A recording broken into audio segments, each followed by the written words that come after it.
Tamuin natin ang ating mga kapatiran na naging busy ng August. Welcome back! Praise God, dahil kay buti-buti ng Diyos. Alam niyo ba, August? Praise God, wow, tapos na ang August.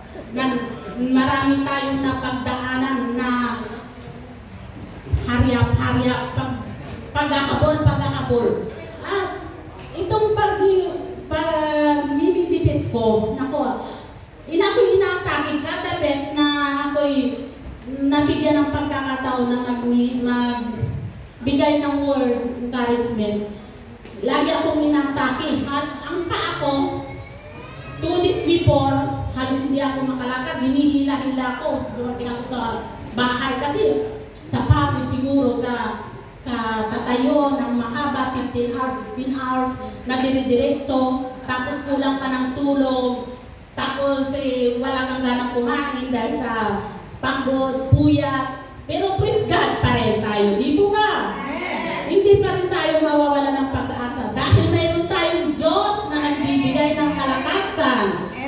Ang pinangahawakan ko ay isang paborito kong verse sa Philippians 4:13. Ito po ay sabi, I can do all things through Christ who give me strength.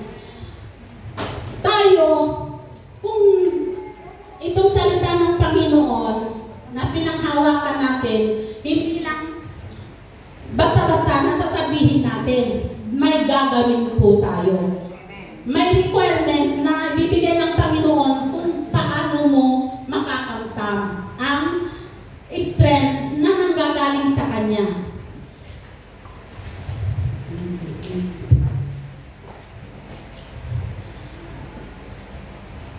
Dahil napagtatagumpayan natin lahat ang kahirapan, mga problema, mga circumstances, dahil mayroon tayong Diyos na nagbibigay ng kalakasan. Ngunit sabi po sa John 15:5, sa apart from me, we can do nothing. Sabi niya, paano natin makakamtan ang lahat ng bagay sa naibibigay ng Diyos na kalakasan?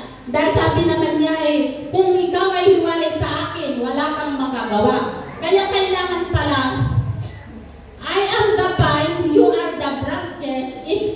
If man remains in me and in him,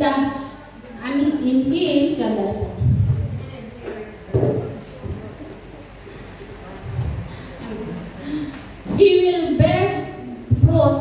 Apart from me, you can do nothing. Kaya sasabihin natin, I can do all things through Christ who give me strength. Pero kung tayo hiwalay naman sa Panginoon, paano naman tayo mabibigyan ng strength? Kaya kailangan natin ang koneksyon natin sa Panginoon. Mayroon tayong gagawin. Mag-depend tayo sa Diyos na buhay. Dahil ang Diyos ay, pag tayo ay nakakunik, anuman ang mga mangyayari sa ating buhay, anumang mapagdadaanan natin, karamdaman, sakit o anumang problema, ay pag nakakunik tayo sa Panginoon, nariyan ang bibigay niya sa atin ng kalakasan. Mapagtatagumpayan natin lahat. Sabi nga, I can do all things through Christ. All. Sabi ko, all things. Lahat ng bagay ay bibigyan ka ng Panginoon ng kalakasan.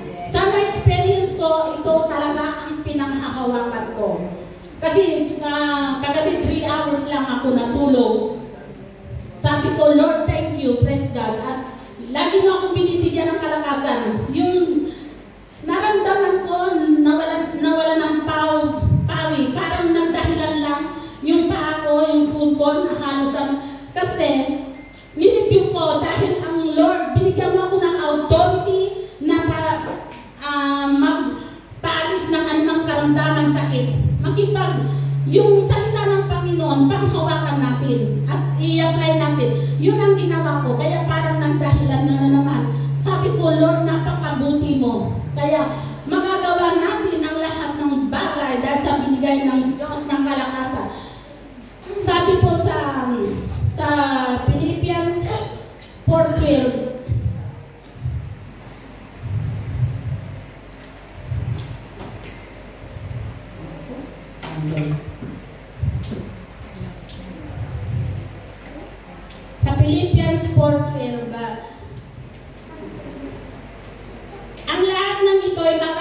ako dahil sa lakas na kaloob sa akin ni Kristo. Si Apostol Paul po ang nagsasalita po.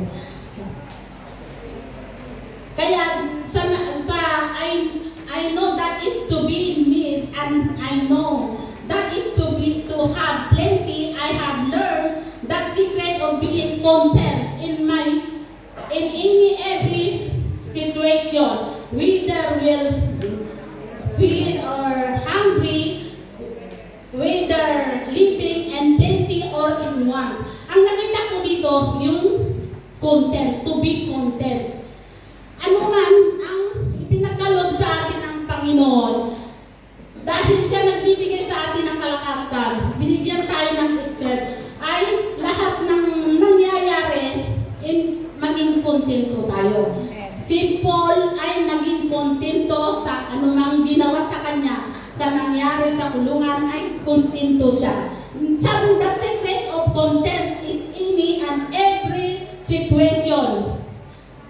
Ano man ang sitwasyon natin, trabaho na binigay, maging kontento tayo. Kung ano ang mayroon.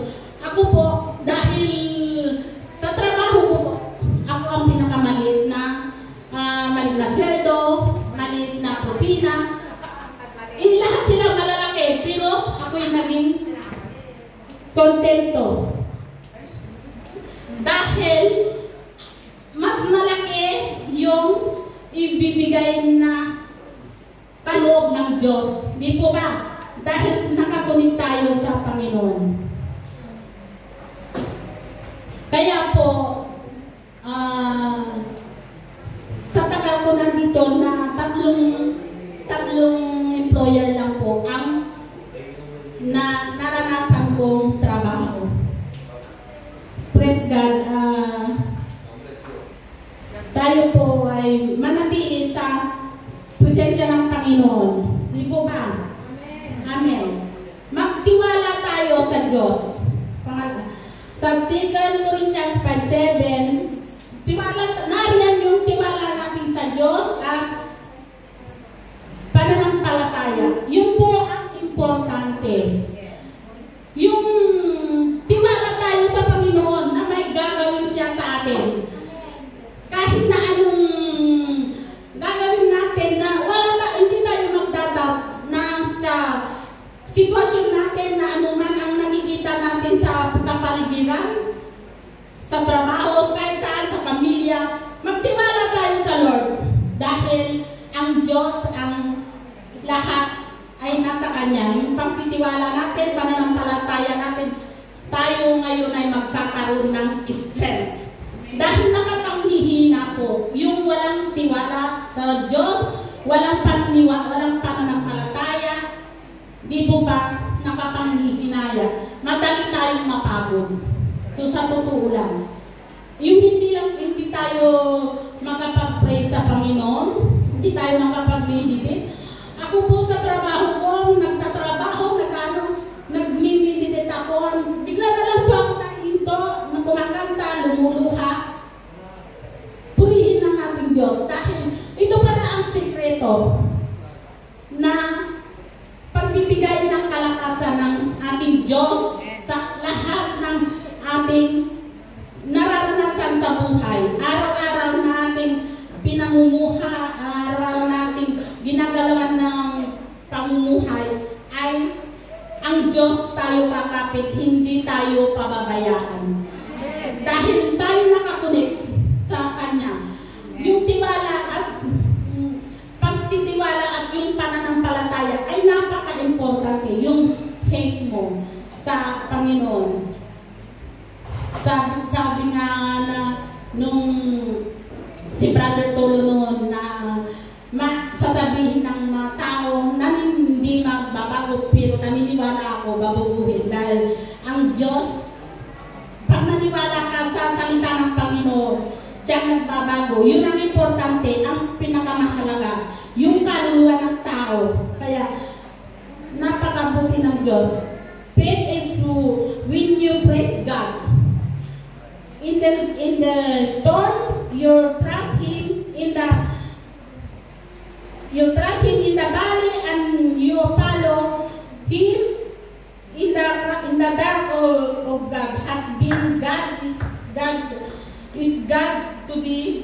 good to you. Mabuti ang Diyos sa atin. Kaya na sabi po sa kung paano natin mapagtatagumpayan gaya ng lahat ng problema, trials, ay tutugunin ng Panginoon. Magkakaroon tayo ng tiwala sa Diyos sa pananampalataya so we can do all things through Christ who gives us strength. Amen. Isaiah 4:29. Siya nagbibigay ng lakas sa mahina at walang kapangyarihan ang pinagpapagawa niya sa kalakasan. Kaya yung mga mahihina, pag ibinigay nila, surrender nila sa Panginoon, yung kahinaan, ma-restore yung ating weak, yung kahinaan. Papalitan ng kalakasan. Sabi po sa Isaiah 40:31, ngunit sila'y naghihintay sa Panginoon ay nangangabagang lakas, sila'y pailan lang na may mga pakpak na parang agila. Sila'y magsisitakbo at hindi mapapagod. At sila'y nagsisilakad, hindi manghihina. Yun po, tulad tayo ng Diyos sa agila pag tayo nakakapit sa Kanya. Na kahit na anuman, hindi tayo mapapagod, hindi tayo manghihina. Sa Diyos po ang papuri. Salamat.